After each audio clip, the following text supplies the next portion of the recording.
is in some way different. Right? Now, why is that important? The number one question out of a Walmart buyer's mouth is, what's your price? First question, what's your price? Why? Because they already know what they're selling. The 14-ounce stoneware mug is the best-selling mug in the United States of America. Okay? Everybody buys it, everybody loves it. 14-ounce stoneware, the current price is 62.5 cents. So they want more 14-ounce stoneware mugs. They don't care where they get them. All they care about is that the price is lower. So instead of 62.5 cents, if you can get it down to 61.5 cents, let's talk. So the first question is, what's your price? The second question is, how many can you get us? Because at a lower price, you do all the logarithms and the computers go to work and say, we'll sell this many more. Okay? So that's there. Little story from Seattle. A buddy of mine retired not too long ago, sold his business. It's called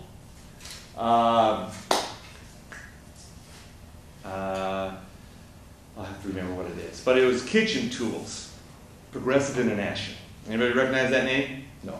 I'm going to say so many names that nobody's ever heard of. Small businesses nobody's ever heard of, but thriving. Anyway, he sold his business to some New York City investors who thought the fellow kind of foolish because he had never sold to Walmart. He had great supply, great designs, great products, but never sold to Walmart.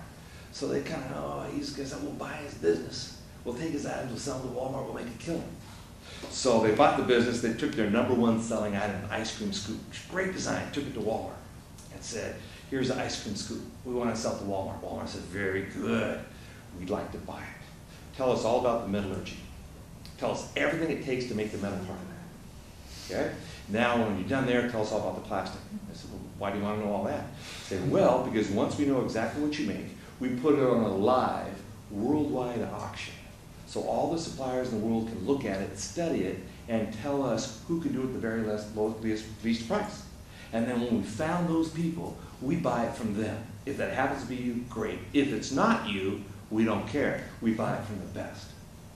They said, but no, you can't do that because we have intellectual property rights on this. And they said, oh, then we won't buy it.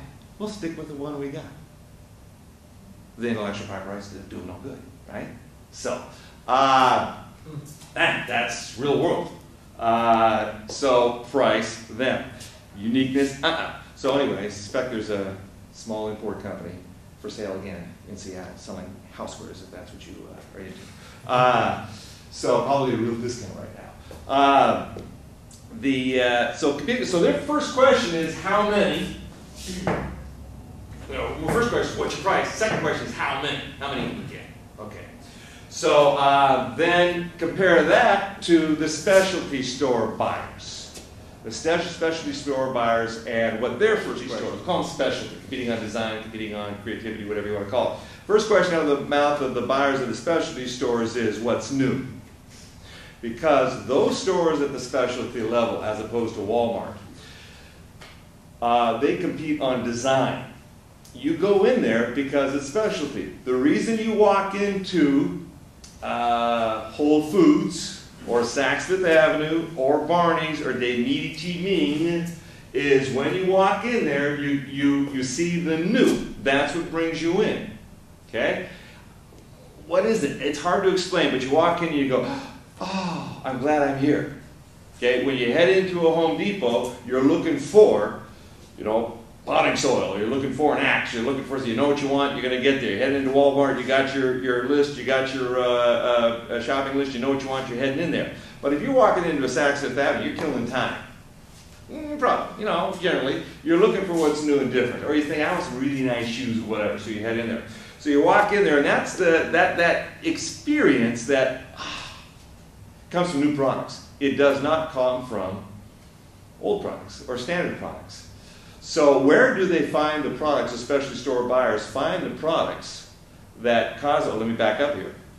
That product, the new and the different that has to be in the store to get you to go into the specialty store, that product, the new and the different,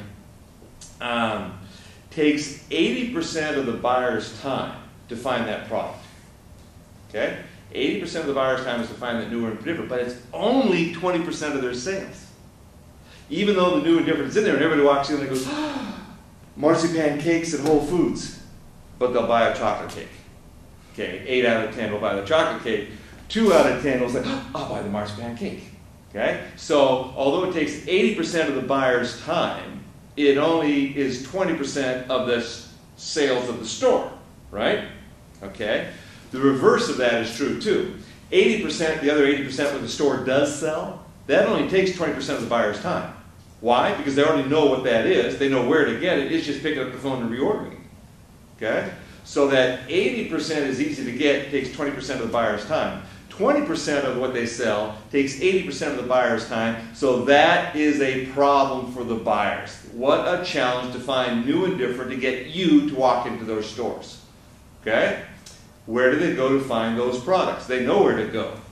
It's the role and value of the small business person, the small manufacturer, the small importer, and the new businesses. And that is your ticket into Saks Fifth Avenue. That is your ticket into a David E. Ming or a Barney's or whatever else is, I am a new company.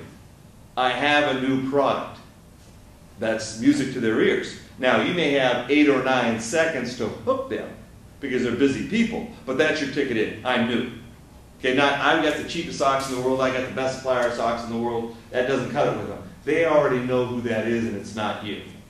Okay? What you say is, I'm working off my kitchen table and I've got something cool and new. Well, not quite like that, but along those lines. So don't be afraid of the fact that you're nobody, that you're just starting out. That's in your favor, going after these people.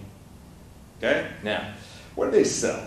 Go to Saks Fifth Avenue, and they got a pair of women's shoes for $400.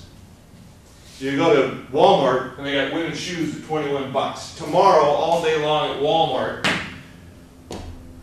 they're going to be selling women's shoes at 21 bucks. Those shoes cost 9 bucks overseas. Walmart gets ahead of all of them, puts them on the shelves in their stores at 21 bucks. All day long, that's going to happen, correct? Okay? In Saks Fifth Avenue tomorrow, people are going to walk in and buy $400 pairs of women's shoes, correct? Yes, that's going to happen too. Why? Why does that happen? Because there's demand for it? Because there's demand, yes. Because people walk in and buy, so when that shoe is sold, they come up with more shoes. That shoe, that price point, is working. So that continues. Simple as that. It's that simple. All right? Now, 400 bucks for a pair of shoes. Why 400 bucks? Why do people pay $400 for a pair of shoes? Because their friends like them. Because their friends like them. Only to impress their friends? Or is that one reason? That's one reason. Have any of you ever seen the Spike Lee Jordan? Yeah. Spike Lee Jordan? Spike is one of the newer Air Jordan. I mean, because it's unique. There's nothing else. No other shoe looks. And the price is $350. Okay. Any other reasons why women will pay $400 for a pair of shoes? Because they want to have what everyone else doesn't have. They want to have because it's unique. Yeah. Okay, good. It makes them feel like Feeling again. it's emotional. Much of what we do is voodoo at this level. Okay, it's all feeling and all that kind of stuff. Okay, so get used to that. The feeling. Okay, any other reasons? You can also be along with feeling. You can be like, let's say that it's made with organic material, hand woven. It's blah, in the blah, feeling blah. and the features So, and all that, yeah. features, benefits and all that. I was having a conversation with a woman who owns, it's downtown, Fifth Avenue, like University, Jerry Rice. And her husband, who's not in the fashion business, he's a scientist or whatever, a little conversation going there, and he said, yes, I was astonished what happens when women put on $4,000 suits and what it does to them. It changes.